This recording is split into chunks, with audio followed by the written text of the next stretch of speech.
Welcome into episode 81 of The Checklist, brought to you by Secure Mac. I'm Ken Ray. I'm Nicholas Raba. And I'm Nicholas Tacek. I was on vacation most of last week, so I missed most of the Facebook fiasco, the Cambridge Analytica kerfuffle. And it's really a lot more serious than those names make it seem.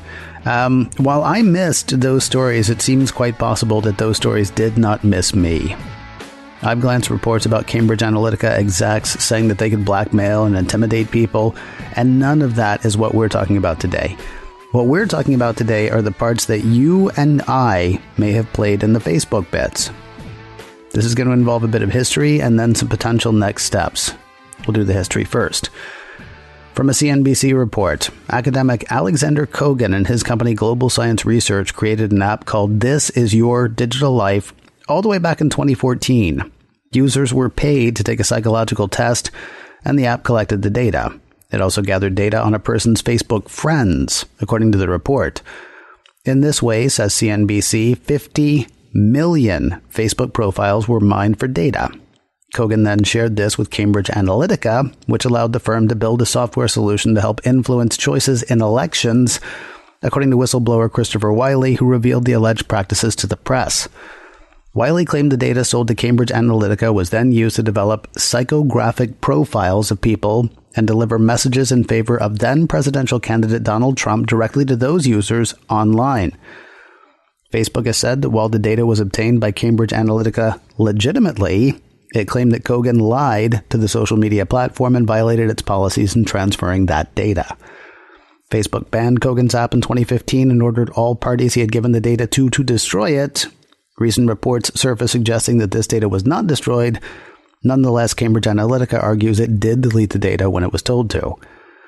Facebook says it's outraged, it was deceived, and it's committed to vigorously enforcing its policies to protect people's information, though it should be remembered that Facebook started pitching political campaigns on its power to connect candidates with constituents back in 2014, according to a piece from the Next Web. Facebook execs are expected to speak before members of Congress soon, if they haven't already, by the time you hear this. Now let's go a little bit further with the Next Web. Having formed in the mid-2010s, the piece says the first major victory for Cambridge Analytica happened in June of 2016 when the United Kingdom voted, perhaps surprisingly, to leave the European Union. Just a few months later, Cambridge Analytica collected another major feather in its hat when it propelled Donald Trump into the White House, mostly on the backs of smart usage of social media data, the majority of which was collected from Facebook. I know some people would argue that that wasn't the case. That'll be for historians to decide. The piece does continue. Facebook advertisers use similar insights to craft campaigns reaching anyone, from single moms to Hispanic homeowners. None of this is a big deal if it weren't for how the company collected the data. Which goes back to whether Cambridge Analytica lied about its use of the data, whether it shared that data, and whether said uses violated the terms under which the data was obtained.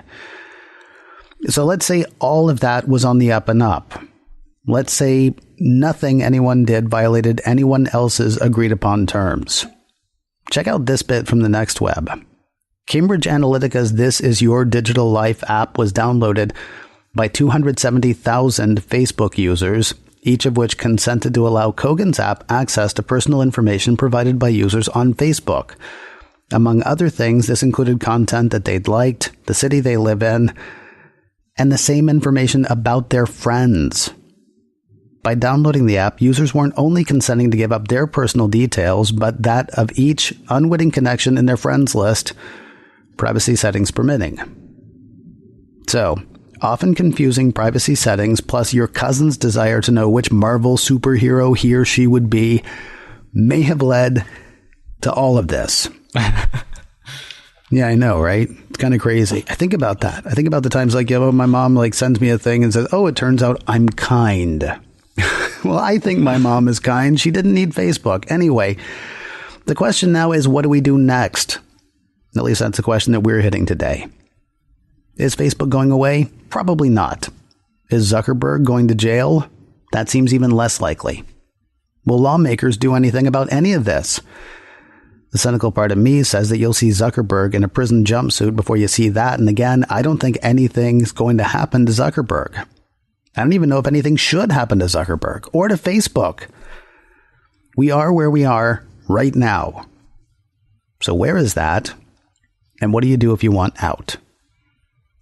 Items on today's checklist. The story so far, how ad micro-targeting works, how to stop Facebook from sharing your data with third parties, how to completely delete your Facebook account, and finally, your data has value.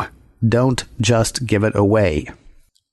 Now, in case you missed it, we've already done the story so far. So item 2 on the list, what is ad micro-targeting and how does it work?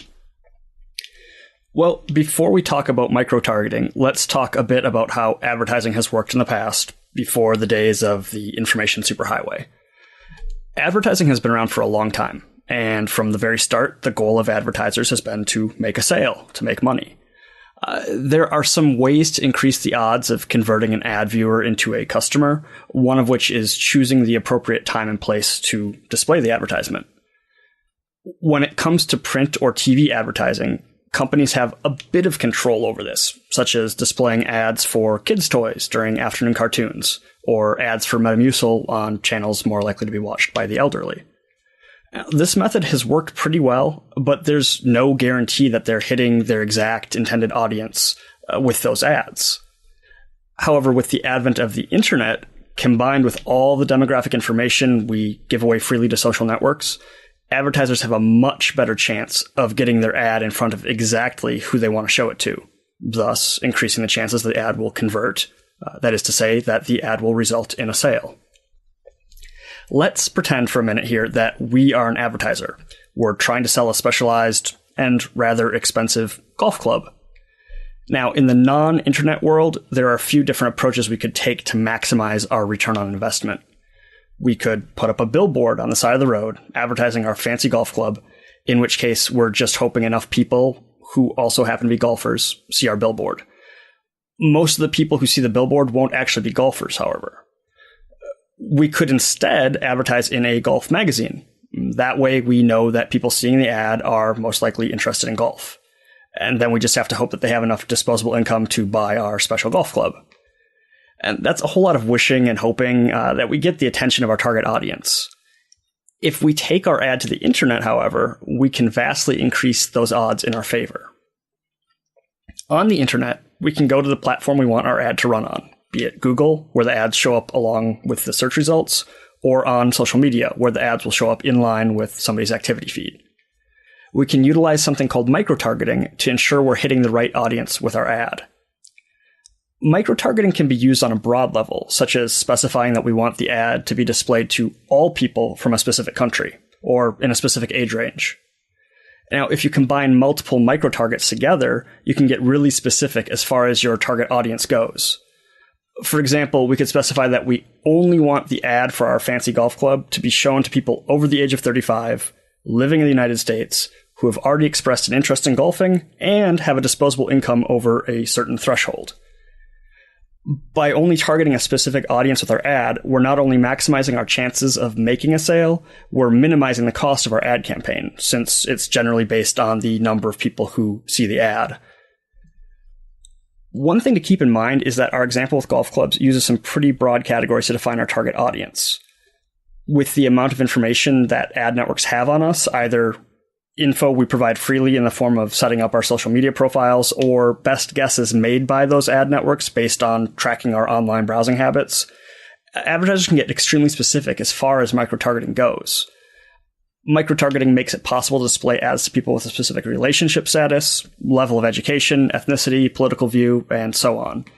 And there are a ton of options when it comes to ad microtargeting. And when an advertiser starts combining those various options for very specific demographics, they can be sure that the people who end up seeing their ad are the exact people they want seeing that ad. I'm curious how you personally feel about microtargeting, and I don't mean the nefarious part or the potentially nefarious part, which we're going to get to in a bit. I know several people who say, I love the fact that the ads online are targeted specifically to me. I love the fact that they're giving me a relevant advertising experience. I personally am I'm on the other side. I like when an ad, catches my eye and makes me want to know more about the product rather than just treating me like a fish in the proverbial barrel. I think I like it better when the ad is at least in the realm of my interests. So in that regard, I kind of like the microtargeting, On Twitter, you can actually click on one of the promoted tweets. You can click there's a button that says, "Why am I seeing this ad?" And it will tell you some basics of the micro-targeting usage that got that ad in front of you. And a lot of times, the ads that I really couldn't care less about are really broad categories. We want to reach, or this advertiser wanted to reach people living in the United States over the age of 30. Okay, that's a lot of people, and this ad has nothing that I'm interested in. Please don't show it again. But by doing that, you're building your profile too, aren't you? Yes, I am. For me, that's worth it though, because honestly, if stuff in my Twitter feed is stuff that I'm interested in, be it people I'm following or an ad for something I'm interested in, it doesn't break my zone. I'm kind of, when I'm on Twitter and I'm going through it, I use it a lot for work stuff, keeping up with security news. And when an ad is for a security product, I actually would have a much better chance of clicking on it, following through, learning more than if it's for something I really have no interest in, which totally breaks my concentration. And yes, I looked at the ad, but no, I never want to see it again. No, I'm not going to buy the product. They technically probably lost a little tiny bit of money by wasting the ad view on me. So we can see why micro-targeting might be an okay thing. Let's say you're not into it. How do you stop Facebook from sharing your data with third parties? Yeah, like you just said, we've already established that online advertisers can use that data we provide to target us with ads that are really specific to our demographic and interests. And like if you're like me, maybe you're okay with that. Now, if you're also like me, you hopefully have locked down your social media account so only your friends can see your profile information. You want to participate in social media, but you don't necessarily want everybody to see your Facebook profile. So, no big deal, right? You get the ads you want to see and your info is relatively private. Unfortunately, it can still actually be a pretty big deal. Because you see, Facebook has a setting that is buried pretty deep down that has the potential to hand your info over to a third party, even if you only meant for your friends to be able to see it in the first place. There's a section located in Facebook. You click the settings button, then you click apps, and then you click apps others use. And there's a bunch of checkboxes. And any items that are checked on the apps others use screen will be provided to any third-party app that your friends use. That's right. If you didn't already know about the setting, you were at the mercy of your friend's best judgment and taste in apps when it came down to who had access to your profile data. And I mean, I got some people in my social media circles, and always posting the join me in my latest game. Give me crystal coins or whatever. The trust there. Okay. Now, there is a bit of confusion as far as the settings go, because some people are saying that the data is only shared if both you and your friend have the same app installed, while other people are saying it doesn't matter if you don't have the same app installed, that the data will be shared either way. And right now, it would be really helpful for Facebook to clarify things. As far as I know, they haven't yet. So that's definitely up in the air right now as to whether or not this specific set of settings is enabled or disabled, or when it applies. Of course, it's not even found in the privacy section on Facebook where you think it would belong. But the way we feel is, better safe than sorry. So go ahead and uncheck anything you don't want to be shared with apps used by your friends and click the save button. And now you can go one step further and disable Facebook integrations with all third-party apps, websites, and plugins. This setting can be found in the same location as the apps others use settings, and it's under the apps, websites, and plugins section. But before you go ahead and disable this, and it is called Disable Platform on Facebook's site, there are some things you should know. Disabling Platform will break any apps that you use Facebook to log in with. It will break any websites that you use Facebook to log in with. If you signed up for something like an online newspaper subscription with your Facebook account, you will need to contact them and see if there's any way to migrate your account to something else other than Facebook before you disable the setting. Otherwise, you'll most likely be locked out of the subscription you paid for, since the Facebook login is used to authenticate you as a paid subscriber. Any apps that you previously had installed will still probably have your information, so you will need to contact the app makers on a one-by-one basis to ask them to remove your data. That is a good way to stop all the Facebook tracking we've talked about in previous episodes with, if you see the Facebook and like button on a website, they technically know you were at the website, even if you weren't logged into Facebook. And this, I ostensibly would stop that. But if you're like me, there have been times that you were on a whatever website and you just used the Facebook login because it was easy or because it was forced. It's the only way you could log into the app or service. And doing this will break that. So, be really sure that's what you want to do before you disable platform on Facebook. Yeah, I'm thinking about like if this was something that I wanted to do, there is a service that I use regularly. The first time I went there, I was just checking it out. I can't remember why I decided to log in with Facebook. I think it's because, well, funny enough, I think it's because I did not want to give that site more of my personal information. I figured, okay, well, if Facebook will go ahead and authenticate it, right. Figured if Facebook will go ahead and authenticate it, it's fine. And now it is a site that I use on a daily basis. And so if I wanted to get out of Facebook, I would need to actually do that. I would need to figure out a way to sort of be able to re-access that. At the same time, I've got another show that I do that is completely dependent on Facebook. One of the Star Trek shows that I do, we broadcast on Facebook Live. I guess we could just go to YouTube, but our numbers on YouTube are nothing like our numbers on Facebook because Facebook is built for engagement. And that's the thing with the Facebook login, what you were saying about, not giving more info to the site. It was a security measure. I'm sure Facebook had other reasons, obviously, since they can get browsing data, whatever, but it provided a way for websites that did not have the time, money, or knowledge to create a secure login system to still have an account that was then secured by Facebook. You can make an account on their website, but they aren't in control of your login info. They can't accidentally have a security breach and lose your password. And that was a good thing for security. However, it's all tied up with everything else Facebook does. So again, trade-offs. So let's say you've weighed those trade-offs and you've decided, no, that's it. I'm done with Facebook. I want to completely delete my Facebook account. What happens? Let's see if anybody actually deletes their Facebook account after we do this. Maybe we could all do it together. There'll be a little less information out there about all of us. See, I'm not sure that's true though, because we've talked about shadow profiles before, and I have questions about that. But let's do this first. So I pulled the pin. I'm still holding the grenade. What do I do? All right. Well, there may be plenty of reasons you want to delete your Facebook account, from the recent news to spending too much time on the service. Can we just say addictions? Got to check your Facebook feed. Just by habit. Back in the day, people used to go to google.com and search for stuff, find new things. Now everybody is just launching the Facebook app on their phones. Constantly checking their feeds. There could be a lot of reasons that you want to delete it. And now that the hashtag delete Facebook is trending with the Cambridge Analytica news, maybe this will be enough for you to actually pull the pin. Well, Facebook offers two different things. And some people might be confused with it. They offer deactivating your account and also deleting your account. Deactivating your account allows you to reactivate it. Maybe you're not 100% certain if you want to pull that pin. Maybe you just want to feel the water, see if you could live without it for a while.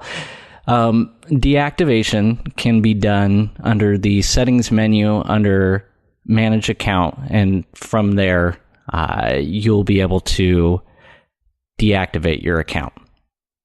Facebook does allow you to delete your account altogether, permanently, but they give you a pretty good warning.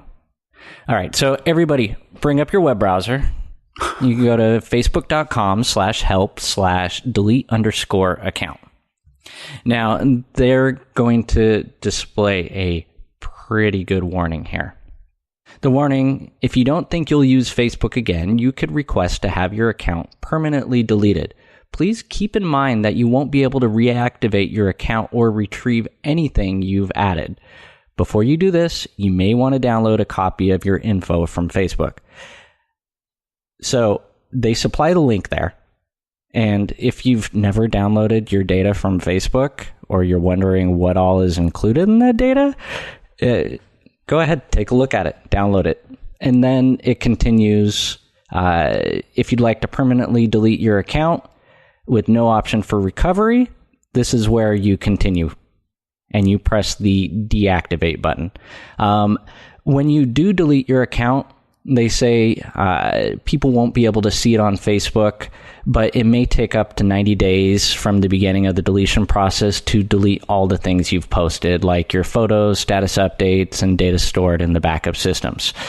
Even if you do delete it, though, posts that you've made on pages or groups will still exist, and they'll need to be manually removed. So before you do that, you may want to go through and check to see if there's, any instances of your name that you want deleted along with it. Your point of view on something, your recipes that you've shared of your great-grandmother's secret cookies, or whatever the case may be. They do have different browser plugins and extensions, third-party ones that will help you go through and delete some of the content and data that's out there. But before you delete your account, think about the albums, the pictures, all those other things that you've built this whole internet diary or photo album or whatever it is. You'll probably want to download all that stuff.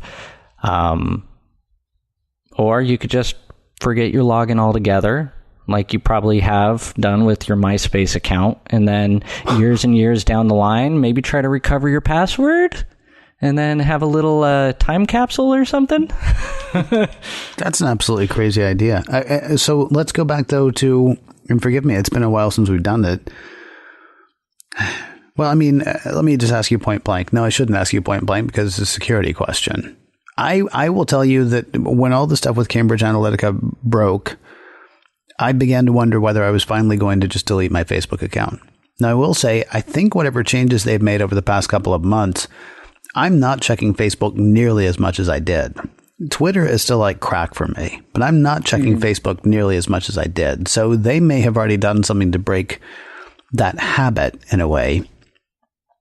At the same time, I love the 10 years ago today you did this, or 8 years ago today you did this. I actually actively like that thing, but of course if I then go in and really actively like it by clicking like, am I opening myself up to all kinds of questions and information, and have I given away even more information at that point? It's so weird, because I remember when I didn't have a Facebook account, and now it's almost impossible to think about just, ditching all that information, because like you just joked a minute ago about, time capsules and what have you, that has become our repository for not just our digital lives, but our lives. It's big and huge and weird and ridiculous. But then you say things like, it could also be undermining democracy. You think maybe it would be worth burning a photo album to save, I don't know, the world. So talk to me about those goofy quizzes. Because you think they're just goofy quizzes. Which Marvel superhero would you be? Which of the 7 dwarves are you? I know I'm grumpy, but maybe you don't know which one you are. We don't think about it as us giving away that information, but seriously, we are giving away data when we play those silly games. Yeah, there's a lot of different ways that we're giving away information without even thinking about it. And there's an old mantra when it comes to free accounts, such as the ones that you've talked about. If you're not paying for it, you're not the customer, you're the product. While social media might seem like a great way to stay in touch with friends and family, it's very important to keep that fact in mind. Social media platforms exist to harvest as much personal data from you as they can in order to sell spots to online advertisers. That doesn't mean it's not okay to use social media. Just be sure you're going in with your eyes open. Now, it's one thing to provide your data to social media platforms itself. It's another entirely different thing to provide it to some random stranger on the internet. But that's exactly what you're doing when you fill out those online quizzes or personality tests. There's little to no oversight as far as what those third parties can do with your data. Sure, they might use your answers to let you know which Game of Thrones character you are, but they could just as easily take that data and sell it to another third party, and so on and so on. It's bad enough when we give our own data away, but to make matters worse, it can happen even if we avoid those online quizzes. As we discussed earlier, unless you specifically lock down your Facebook account to limit third-party sharing, your data could have been going to third-party apps just because your friends use them. You could be the most security and privacy conscious person in the world, and none of that would matter because your friend wanted to play the latest rutabaga farming game. So be sure to educate your friends and family on these risks, because chances are they have absolutely no idea how their data, and by extension your data, is being used online. So that's like the parts that we can all do. I mean, this Cambridge Analytica story, honestly, is huge and developing. I mean, it's been out there for less than a week, and already it's too big right now for me to get my head around anyway. So I would imagine we're going to revisit the news part of this sometime in the coming weeks or coming months, because it seems likely that it's going to be one of the biggest security stories, or lack thereof, of 2018. If you want to dive deeper now, though, into the parts that we already know, maybe find links to some of the topics that we talked about, the URLs we mentioned earlier, we do have a website for that. It is securemac.com/checklist. You'll find notes there for this episode, episode 81, as well as the 80 episodes that came before. securemac.com/checklist. If you have a question you'd like to ask or a topic you'd like to hear us hit, our email address is checklist@securemac.com. That address again is checklist@securemac.com. And if you can't remember that, please do remember this. You're listening to The Checklist, brought to you by Secure Mac. And we'll talk to you next week.